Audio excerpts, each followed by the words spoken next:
Hey everybody, Nick Espinoza, your chief security fanatic here, and today we have to talk about COVID-19, unfortunately, because we might be heading towards another lockdown for COVID-19. And you know why I'm saying that? Because big tech and massive corporations are thinking there's going to be one.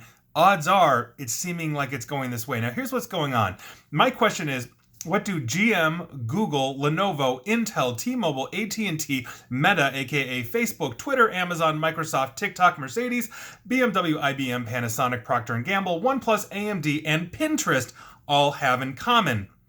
They have all dropped out of the massive Consumer Electronics Show, or CES, in terms of having their staff actually show up in person to show off their latest tech and gadgets. That's a huge thing. CES is at the beginning of the year always, and it usually dictates really the cool stuff that we're going to be seeing that's going to be coming out. It's a really fun time, and here we are. Now, the Consumer Technology Association, those are the people that run CES, stood firm in their plans to go ahead with the show, which starts on January 5th, and then the media gets early access on days 3 and 4. And I quote, CES 2022 will be in person on January 5 through 8 in Las Vegas with strong safety measures in place, and our digital access is also available for people that don't wish to or can't travel to Las Vegas. This is according to the organization. I continue. Our mission remains to convene the industry and give those who cannot attend in person the ability to experience the magic of CES digitally. That was basically very common, for conferences and all of that. I know Black Hat, for example,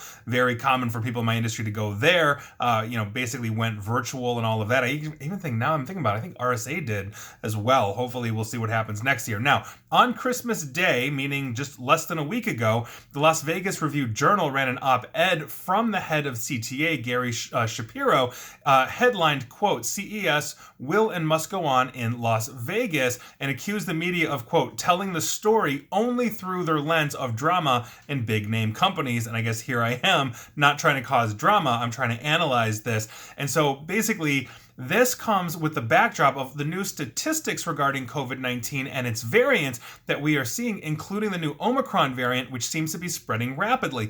And according to the CDC, for just this past week, the United States actually set a world record with 489,267 COVID cases registered in 24 hours. The United States recorded those new cases this past Thursday, meaning yesterday, the most of any country in the world during the pandemic so far. On average, again, according to the CDC, this is all coming from the Centers for Disease Control, America is recording about 300,000 new cases per day. That's a record for the pandemic, obviously, as we are going through what they are considering a winter surge. Now, Dr. Michael Osterholm, he was a former advisor to President Biden's transition team, said that he expects a quote-unquote viral blizzard to exacerbate this situation in the coming weeks. Obviously, those massive corporations got wind of that essentially and started announcing in this past week or so that they are out of CES in person. Now, the Omicron COVID-19 variant is actually fueling the surge and accounts for between 40 to 70% of new COVID-19 cases, according to the CDC data. And the CDC recently dropped the required quarantine time for a positive COVID case down to 5 days from 10 in an effort to keep society running amid the surge. We originally, I think, were at like 7 or something like that. It tends to fluctuate, based obviously on needs and all these kinds of things. And here we are. The United States also recorded 2,184 deaths this past Wednesday, a few days ago, and we are averaging 1,546 deaths per day.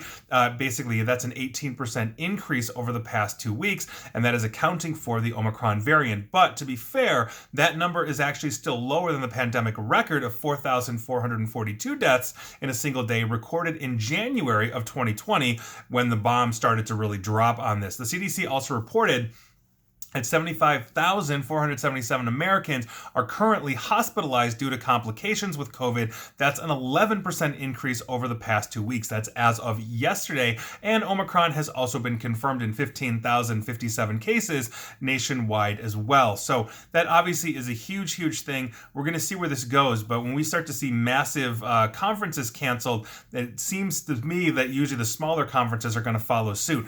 Now, on the upside, it seems like, and I'm not quoting the CDC here, but from what I've been reading, it seems like the Omicron variant tends to be a weaker variant of this, meaning hospitalization stays are lower, there's less chance of death, etc. Obviously, we're not in January 2020 anymore, even though we still have some pretty high numbers for all of that, not to mention the other factors that go into this, like comorbidities, etc., etc. And so I'm not going to sit here and, talk about this. I'm sure I'm going to get like, oh, Nick, this is all a hoax kind of stuff, that I get in my comments and all of that. You're obviously feel free to say whatever you want to say. Everybody's got their opinions, but I'm just saying right now, as it looks, as the data that I am relaying here is being looked at by these large corporations, they are now starting to bow out of these large shows. And that, I think, is essentially a bellwether for what's going to happen in 2022. And as we are coming up to the end of the year here in 2021, I thought that would be a pretty good thing to talk about New Year's Eve, even though it's not good news. I think we are looking at, and I was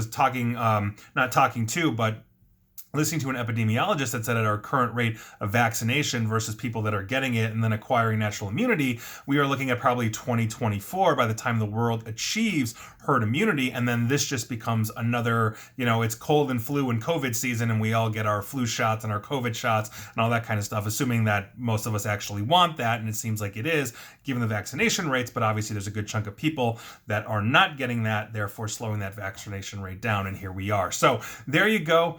This might be a harbinger of things to come, so heads up to you if you've got a lot of travel planned in 2022, and I do, with a lot of speaking engagements in person all over the place, and I'm hoping we don't have another 2020 where I am canceling flights across the board for months and basically being stuck at home. I like my house, I like my family, but here we are. I do enjoy getting on stage and meeting everybody that's watching and listening to this. So there you go. That is your news of the day.